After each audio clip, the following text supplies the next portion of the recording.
Hi, it's Robin. Today we're going to be taking a bit of a look at the oscillators in the SID, the sound interface device in the Commodore 64, and particularly we'll be looking at the noise or random waveform and trying to implement that in BASIC. It's kind of a mix of subjects that I've been enjoying learning about. So we'll look at some of these things today with some basic code that should help make it easier to understand. So I've got here a short basic program that will help us explore what the oscillators do. We'll just walk through it here. 54299 is the address of the SID's oscillator 3 output. Most of the SID chip is write only, but it does have a few registers we can read from, and the designers opened up just oscillator 3, the third of the 3 voices that the SID has. That one was opened up so we could read an 8-bit value from it. The oscillators are actually 24-bit, and they're what create the waveforms that you hear. The larger the number put in the oscillator, the higher the frequency, and the higher the pitch of the sound we hear coming from the SID. And we can read the high 8 bits of that 24-bit oscillator and use it for various purposes in our programs. So we're just assigning a variable to that so we can peek it later. Then next, we're going to set the frequency of the SID to the very lowest value possible. It's a 16-bit register split into low and high bytes, and we're going to put hex 0001 into it. So that's the low byte of 1, and the high byte is 0. And we're setting the frequency so low because it'll make it easier for us to examine the output in this basic program. Next, we're going to set the pulse duty cycle to 800. This is only a 12-bit register, so to do a 50-50 pulse duty cycle, we put the value 800 hex in there and then poke into these two registers. I'll explain that a bit better when we get looking at the pulse waveform. Next, all our program has to do is poke to this control register for oscillator 3 to start the waveform. And right now we're poking 16 in, and as I've put in the remarks here, 16 is a triangle waveform, 32 is a sawtooth, 64 is pulse, and 128 is noise. And we'll look at each one of those in a moment. And the final line is just printing out the peak. Put a space in there, but just for speed, I've gotten rid of that space. Printing peak A. That's that variable up here, the oscillator 3 output register, and then just go to 180 over and over again. So just a very tight loop, printing the output of the SID so we can see the values coming out of it. So that's all there is to our program. So first we're going to run it. And again, this is going to be the triangle waveform by poking 16, that is setting bit 4 to 1. Okay, so we'll just run that and watch the output. So it's just printing an 8-bit value, and you see how it's counting up towards 255, and that's already coming down again. Again, this is the very slowest output, and it hit 0, and it's bouncing back up to 255. I'll try and slow it down with the control key here. 250, and now it's coming back down. Now note that it's going by a large quantity each time. So there, it went all the way down to 6, and now it's bouncing up again. So the triangle waveform is named that because it goes from 0 up to 255, that's the maximum 8-bit value, and then back down to 0 again, up and down, and that makes a triangle shape if you were to graph that against time. As long as the program's running quickly, it's picking up just about every change in that oscillator as it goes from 0 to 255. If I hold down Control, it's slowing down the print, but you'll notice that it's missing a lot of numbers. It's jumping maybe 15 or 20 at a time. That's because this numeric sequence is being generated by the SID hardware independently of our basic program. All our basic program is doing is monitoring, is peaking that location as it changes independently of our program. So if I slow down the printing, it's getting less samples from that register. So that's the triangle waveform, just bouncing up and down from 0 to 255 and then back down again. You can see right here where it peaked from 252, 253. Basic isn't quite fast enough to always show it every time. 255, and now it's going back down again. Hi, it's Robin from the future, where I don't need my hands anymore to operate my computer. I've developed 8-bit show and telekinesis. So I've adapted the earlier program, added a bit more code to it. It occurred to me that it's kind of dumb making a 40-minute video about the SID without you actually hearing the SID at all. Really, I should go more in depth with this in a future video, but just so you can hear what each waveform sounds like, I've added these 5 lines at the top. This is just initializing the SID, zeroing it out, setting the volume to maximum, and then setting the attack to the maximum and the decay to the maximum. Each of these is a nibble, 4 bits. I've just split into 0 plus 0. Obviously, that just equals 0. But I've done that just to show that there's actually 2 control registers packed into 8 bits here. And then I've set the sustain to the maximum. That's the volume that the note holds at. And then the release is 12, which is a fairly slow release. And all this attack, decay, sustain, release is the ADSR envelope, which just controls the volume. So it's not just binary on or off. You can actually make the sound swell up and decay slowly or whatever. It's part of the SID being an actual synthesizer. And then lines 100 through 160 are just the same as what we were looking at. But instead of the lowest frequency of just 1, I've increased the frequency quite a bit up to 2000 hex, which is 32 decimal in the high byte, just so it'll be an audible sound. Pulse duty I've left alone. And then just to make it a little bit cleaner here, I've made a W for the waveform variable. And to start the sound, we're going to poke 54290 with that waveform, just like we did, but we're adding 1 to actually gate it. That means to actually start the sound. And then we just wait for a key, and then we repoke without the +1, and that will start the decay cycle of the sound. Okay, so all that just so you can actually hear that triangle waveform. Are you ready for it? Kind of an annoying sound, eh? Kind of sounds like a TV test pattern. And then we'll press the key and listen to the decay. You hear how it slowly faded down. I'll be back in the near future, from the future, with some more sound examples here. So if we list that program again, we won't spend a long time on these other waveforms. So this one's called Sawtooth, and we'll run it. And now this one counts up to 255.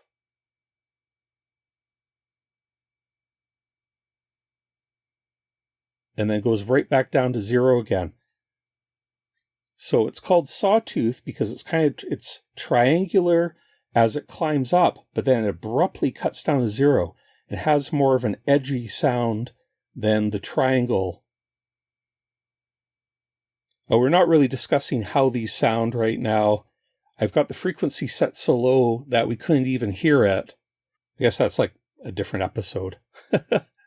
We're really just concerned with the output of the oscillator in this. Robin from the future again. Okay, so just a reminder, this is what the triangle sounded like.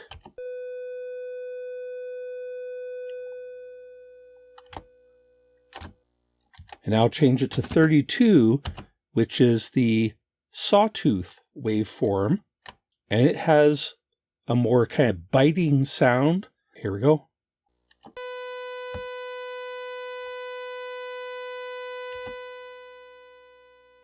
It's a much more brash sound.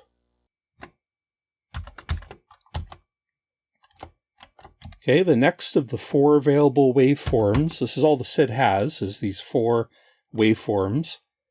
The next one is pulse, 64. So this is bit 6 that we're enabling here. And we'll see this one. Pulse is also known as a square waveform. You see how it's 255 and immediately goes to 0, stays there quite a while, and then goes back up to 255. We could actually increase the frequency here. Let's go up to 4.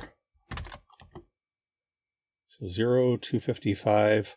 So you see it's alternating quicker now. So this is a square waveform. It's just max. It just looks like a series of squares and then inverted. So if you graph this, it just looks like the top of a castle wall. What are those called? Merlins? Something like that.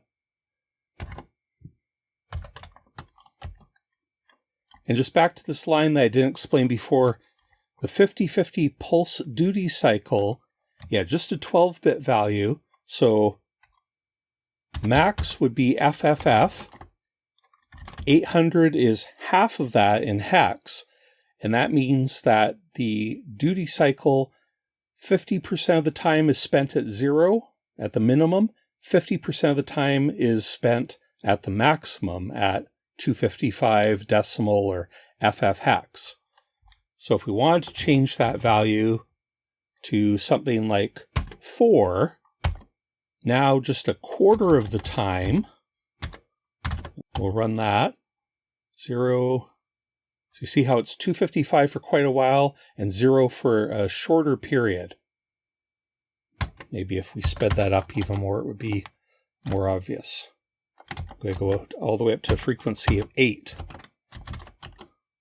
So lots of 255 and then just a short burst of 0. So 3/4 of the time, the waveform is at the max, 255, and the remaining 25% of the time, it's down at the bottom. Okay, and we could even make that 1/8 of the time, 255, and then just a short burst of 0.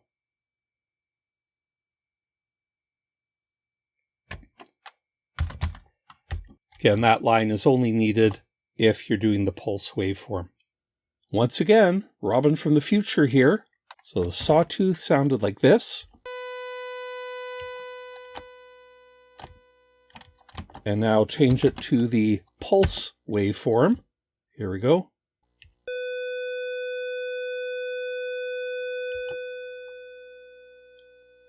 Here's triangle again.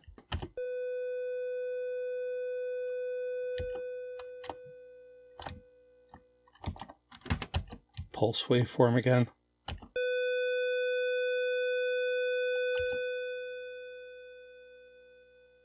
It doesn't sound as smooth as the triangle, but it isn't as brash as sawtooth either. Okay, so I'm going to set the frequency back to 1, the slowest. Doesn't matter about the pulse duty. And here finally we're going to get to the noise waveform. And we'll run that. Okay, you see that there are seemingly random values coming back here. 32, 224, 100. Now for a long time I think it was unknown how the SID really generated these random numbers. But there's an interview with the inventor of the SID, Bob Jans, and then some very smart guys. I think this was in the 90s. And then some smart guys on the internet teamed up and kind of cracked it. The random number generator in the SID is actually a LFSR, that's a linear feedback shift register of length 23 bits. So 2 to the 23 is about 8 million and a bit. Essentially, there's a counter or a register that returns a series of 8 million different numbers, and then it wraps around again. And the higher the frequency is, the more often these numbers change. So you see right now they're changing every second or so. So if we were to change that frequency to say 8, that'll be 8 times faster. So you see now the random numbers are changing quite quickly. They're just getting repeated a few times before it changes to the next one. And of course, it's quite easy for us to set the frequency high enough that it would outrun BASIC, and we would never even get to peek or see some of them. The random sequence would be changing so fast inside the computer that only machine language could keep up. Robin from the future one more time, and the final waveform is noise, and this sounds drastically different.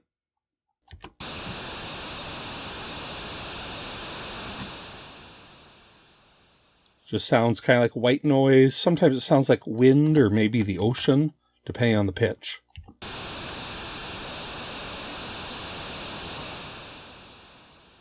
Or just like static on a TV set.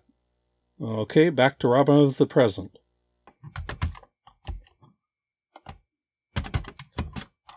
So if we go back to the Sawtooth and set the frequency back to 1. So just one other thing about how this is working internally. The SID has an internal 24-bit register. And what it's doing is every machine cycle that is at roughly 1 megahertz, 1 million times per second, the SID is adding the current frequency to that internal register. So when we have the frequency set just to a value of 1, that means that every second, about 1 million counts are happening internally. And because it's a 24-bit register, it's about 16 million counts to make the register wrap around. So that's why you should see that the period here is about 16 seconds for it to go from 0 up to 256. I guess I could time that. Okay, so I'm going to try and hit it as soon as I see 0 on the screen. There it goes.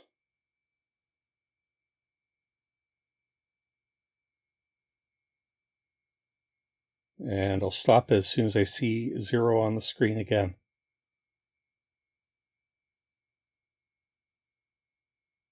There we go. About 16 seconds.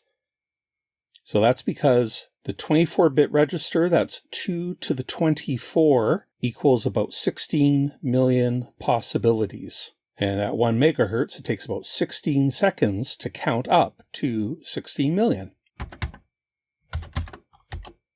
And the one other thing is that it is possible to enable multiple waveforms at once.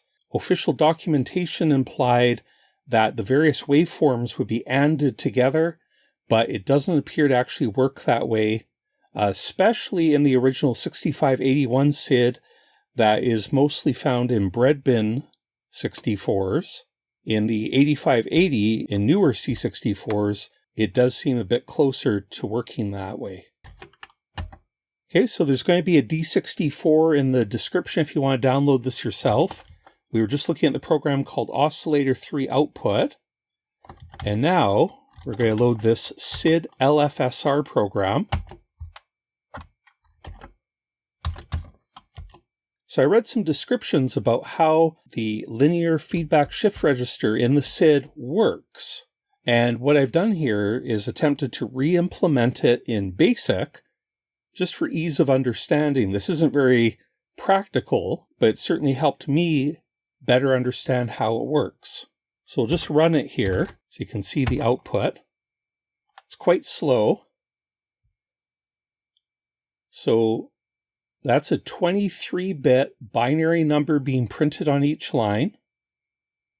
And then beside it is the 8-bit output, that is what would be read from Oscillator 3, and then the last column is just a sequential number. This is the sequence of random numbers that comes out of the SID. So I'll stop it after a bit before it scrolls off the screen here. So I read that the initial value of this register in the SID is 21 ones in a row, and then 2 zeros, and then it gets shifted 1 before you can actually read it. So apparently this is the correct first initialization stage of it, and then you can see how the register is shifted, and then eventually some bits start coming back around again. Actually, I had it stopped here, but let's print the first 100 numbers.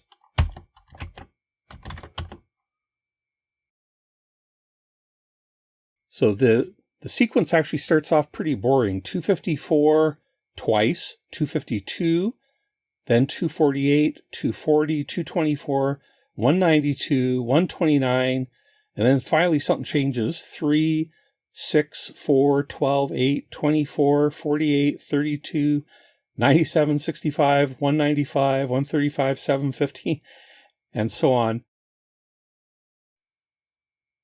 Eventually, this linear feedback shift register starts giving these more interesting numbers. And we'll get into more of how it works in a moment when we go through the code. But basically, this is a simulation of what's happening in the SID. And after, we'll take a quick look to try and verify if the values are right. Okay, so that's the first 100 values. So I think what's going on will be made a bit more clear as we go through this basic program that simulates it. So I put comments in here. Yeah, that's just the title there. This is the size of the register. That's why I called it R.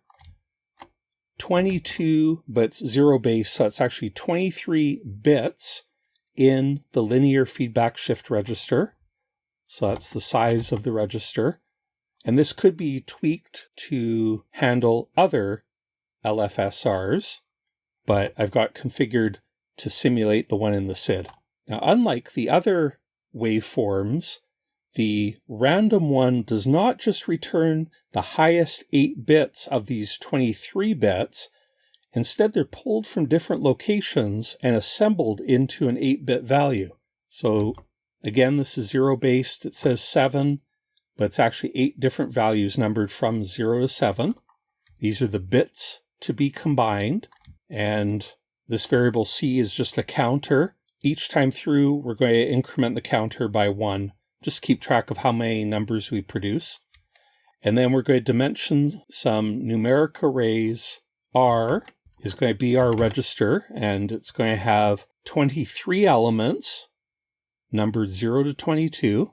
And we're also going to have an array of the bits that get combined into the output. Again, it's going to have 8 values, numbered 0 through 7. Now, a loop that goes from 0 to B, that is 0 to 7, and it's going to read some data and just assign them into that bits array. And the values are down here at the bottom. These are the particular bits that we're going to read and combine to an 8-bit value.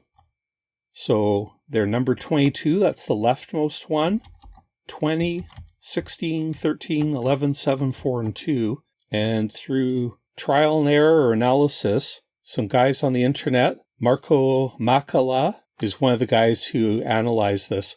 I found quite a few interesting links describing the process, and I'll put them all in the video description so you can read for your own education. Okay, and then we're going to set the initial register state. As I was saying, almost all the bits are set to 1, except for 0 and 1. So we're going to go from bits 2 to R22. So bits 2 through 22 will be set to 1, and the other 2 will just be set to 0. That's just the initial state of the SID, apparently. Okay, now this is actually starting to do the processing. What we have is taps. Taps are just particular bits that are pulled out of the LFSR. We add them together and then AND them with 1, and that has the effect of an exclusive OR between these 2 bits. So I'll show you what's happening here. So basically, the highest bit, 22, and the next one, 21, 20, 19, 18, 17. Those two bits, 17 and 22, are exclusive ORed together. And then on the next iteration, the result of that is fed into this lowest bit down here. Then in the initial state, we have lots of ones, and one exclusive OR and one returns a 0. The truth table for exclusive OR is you only get a 1 if only one or the other is set. Otherwise, if they're both 0 or both 1, you get a 0 returned. So what we can see, we just keep getting zeros in the low bit all the way to here. Finally, a 1 is fed into the register. Did I mention this is getting shifted to the left every time? I guess that's pretty obvious when you look at the progression here. That just keeps shifting to the left each step. So these shift registers are kind of like when in assembly language we do a rotate left, but in 6502 machine code, it's the carry that's fed in to the rightmost bit here, the lowest bit. But in this sort of software linear feedback shift register, or indeed in a hardware implementation of it, certain bits are tapped, combined, usually with exclusive OR, and then fed back in. So you see, on this step, we finally get a 1 coming in on the right side here, and that's because on the previous step, finally bit 17 turned to 0, which is exclusive ORed with this 1, and so finally we get a 1 fed back in here. And then again, we get a 0 and a 1, so that's why there's a 1 coming in here. Now, you could just choose any 2 bits, I suppose, to use as your tap bits, but somehow through some process I don't understand, I think some computer scientists figured out which particular bits provide the optimal period. If you choose your tap bits right, you can have a maximal period where every single number possible will eventually come up before the sequence wraps around, except 0. If somehow this register gets completely zeroed out, then it's broken because the exclusive OR will always just return zeros if all the inputs are 0. So the maximal period is 2 to the power of n. So that's in this case 2 to the power of 23 minus 1, because you cannot have a 0 occur. Or if you need a 0 in it, you could use an exclusive not OR, or a NXOR, or whatever, XNOR, the opposite. Then the only sequence that you have to avoid is all 1s. Okay, back to our program. So here we go. We're tapping these 2 bits. And because BASIC doesn't have an exclusive OR, we're instead adding them together and then doing an AND to just take the low bit. That's exactly the same as an exclusive OR. Next, we're going to shift the register to the left. We're going from the high AND R down to bit 1 with a step of -1. So we're going down, and for each element in the array, starting at the far left, the most significant bit, we're going to assign the bit to the right into the left. So it just has the effect of shifting the entire register to the left. And then that tap bit that we already calculated up here is put into bit 0. And then we're just clearing a variable called v for value, just saying that back to 0. Now what we're going to do is calculate the output. We've got the 23-bit LFSR updated. Now we have to recalculate the value of it. So we're just going to go through all 8 bits that we're going to combine. In each case, we're going to multiply value by 2, which has the effect of shifting it to the left. And then we're going to add in the appropriate bit from this array of essentially their indexes of what bit we're going to copy. So in the first step, It's just these values down here. So we're going to take bit 22. So either we'll have 0 or 1 in V. Then we're going to multiply it by 2. If there was a bit there, it'll become 2. And then we'll add in the next bit, which is bit 20, then bit 16. Each time multiplying by 2 and then adding the new bit. And that creates an 8-bit value when we're all done with a maximum value of 255 decimal. Then we make another loop where we're just going to print out in binary all 23 bits from the left to the right. That's why we're doing a step of -1. And we're printing out the binary string. Character string 48 is the PETSCII code for the 0 character. And then this array will have a value of 0 or 1, which will be added to the PETSCII of 0. So we'll just be printing out 0 or 1. Then we'll print out the actual value and the count beside it, as we've shown. Then we increment count, and currently we're just doing the first 100 values. If we want to do the whole thing, it would be this number here. This is 2 to the 23, 8 million. That would take, I don't know how long that would take. It would take a very long time. And I just put this endless loop so that we could display 24 values on the screen.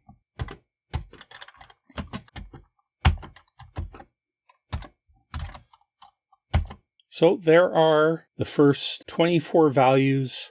So the last thing I want to do is go back and see if we can get that sequence of values from 254, 252, 248 out of the actual SID.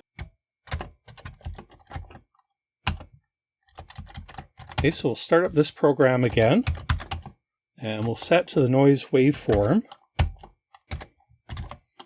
Okay, so if we run it, 47, 216, A6, 213.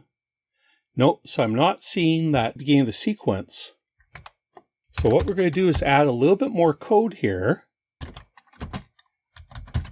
So the SID, each voice in the SID, each oscillator, has a test bit, bit 3, which can be set. And for a long time, that test bit was kind of mysterious. But what it does seem to do is reset the oscillator. But it's still pretty weird. We've set the test bit here, 54290. And then we do a bit of setup. And then we turn on the noise waveform. So let's see what happens here. Oh, 171, 107. Nope, that did not produce. We're looking for 254. So if I add a line 90, I'll just do a delay loop here. 1 to, say, 5,000. That's roughly a 5-second delay. Wasting time here. We'll run it. So it's pausing 5 seconds and then it'll start. 254, but then the next value is 126. Let's try that again.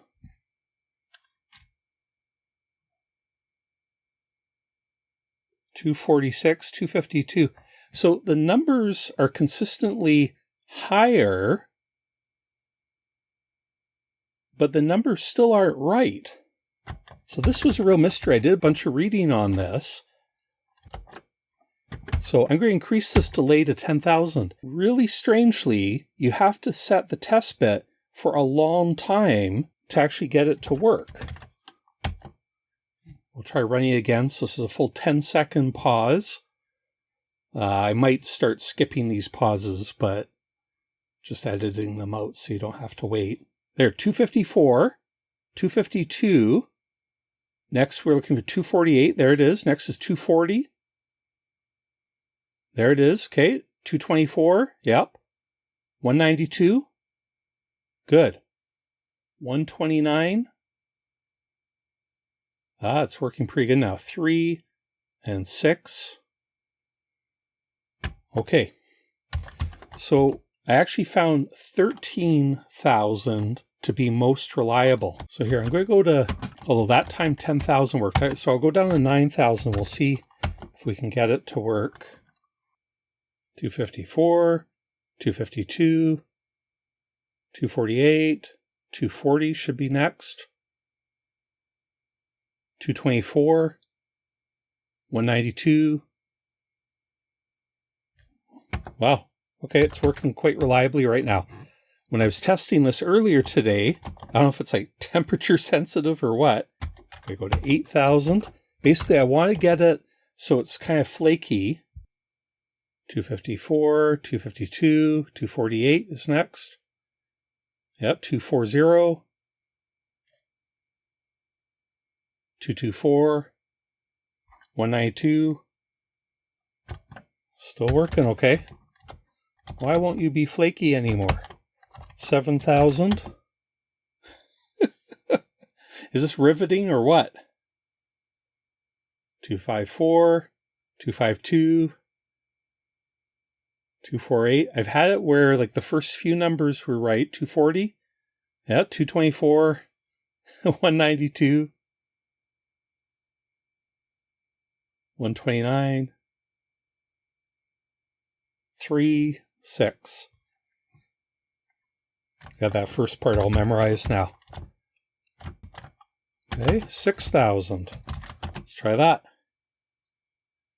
It's funny that was requiring 13,000 before, but there must be something like analog about it. Oh, there, 242, 63. Okay, so you can see it did not reset properly that time.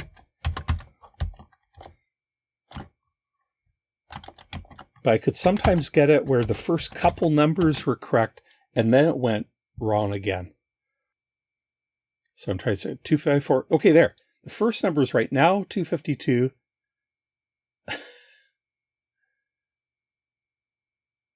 240, 248. So you can see we're getting some of the right numbers. 192, 129. So it's kind of like half 3, 6. So it's like some of the numbers are what we expect and some of them aren't. So I think what's happening is that not all the bits are getting reset to that 11111 with just the 2 zeros at the end. It's like it's mostly going to 1. So unfortunately, we can't just peer right in and see what's happening inside that register. I wish we could see all 23 bits directly. 6,800. Just try to bump that up a little. I want to get like 2 numbers right. 254 or 254.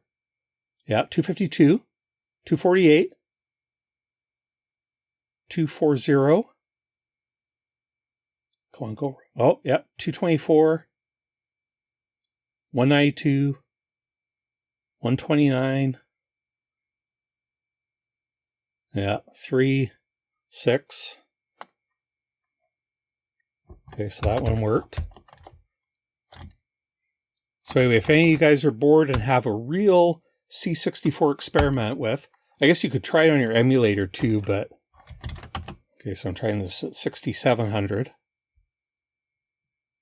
254, 252, 248, 240, 224, 192. So I don't know if the warmer, as it warms up, it works more reliably. So this is 6,500. Well, okay, 254 to 159. So it's like it gets the first value right. I want to get 2 or 3 in a row correct. 254, 252, 248. So you see, I didn't change anything that time. It didn't reset one time, and then this time it is reset okay. I'll split the difference, 6550. Well, I don't know if how I'm going to edit this. 254, 252.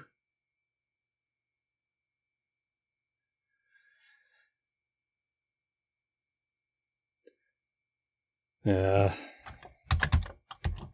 That's working fine again. Try 6,400. 254, 222, 252, 189. 248. This is one of those ones where like every second or third value there, 240, 224, it's coming up with the expected values every so often, 129. Anyway, play with that forever. Okay, so I think there's further investigation to be done here. I don't know if anybody fully understands this reset mechanism, what's going on. It seems there's some sort of randomness to it, some sort of magic going on. I don't know if it's the partly analog nature of the SID, or if it's something, I don't know. Robin from the future, one last time, it occurred to me that maybe if I take this frequency line here and copy it to line 70, and if I set the frequency to maximum,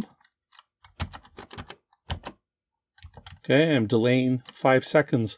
I just thought maybe if the test bit was set when the oscillator's frequency was set very high, maybe it wouldn't require as much time to reset. So let's test that. But nope. It still is not returning the correct sequence unless we wait a longer time. Here in the future, I'll try 9999.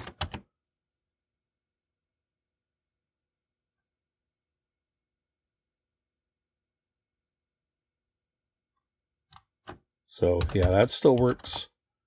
But I would think at maximum frequency, we could reduce that delay time down to almost instant if it had anything to do with the oscillator frequency.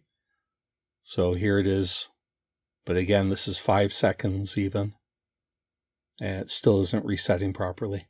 Oh well, back to Robin of the present.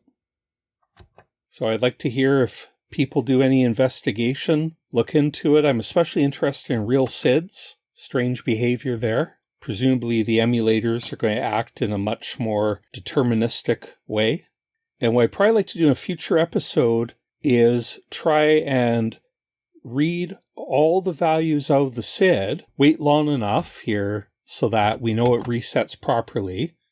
Again, I was finding that 13,000 earlier today was the value I needed to do. Basically, do a long delay and then try to read and store all the values of the SID. If I could reliably write it to disk, although that might take forever. Or actually, it occurred to me that with my SuperCPU, I have 16 megabytes of RAM in that, plus the faster processor.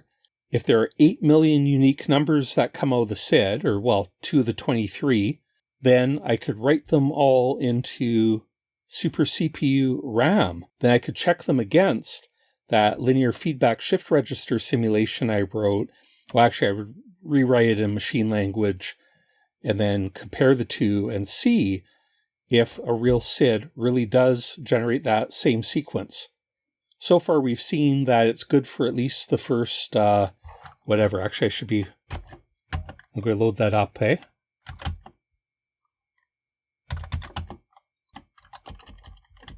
So that 8388608. Okay, so there, I've got it running now. I'd be interested in doing that SuperCPU and recording all the values that actually come out of the SID and then comparing it against a simulated SID like this and seeing if it really is exactly the same sequence the whole way through, and then maybe using that same test program on different models of SID and even some of those SID recreations that are out there now, like Swin SID or SID FPGA, or is it FPGA SID? Whatever. So I'd find that pretty interesting, but that'll have to wait for another episode. If any of you get inspired to do that, I'd love to see your research. And I'm not sure all this behavior is fully understood yet, even by the very best emulators and, well, the people programming the emulators. You can see here how the patterns actually get more interesting as we get further into the algorithm or the sequence of the linear feedback shift register. It's basically like a counter, except instead of just counting sequentially, 1, 2, 3, 4, 5, it bounces around because of this algorithm. But eventually it does count every single number possible in that binary value, except, as I was saying, an all 0, it can't do that, or else it would get stuck. Pretty fascinating things. Hey, thanks to all my patrons who support these episodes. Thank you for watching, and we'll talk to you next time.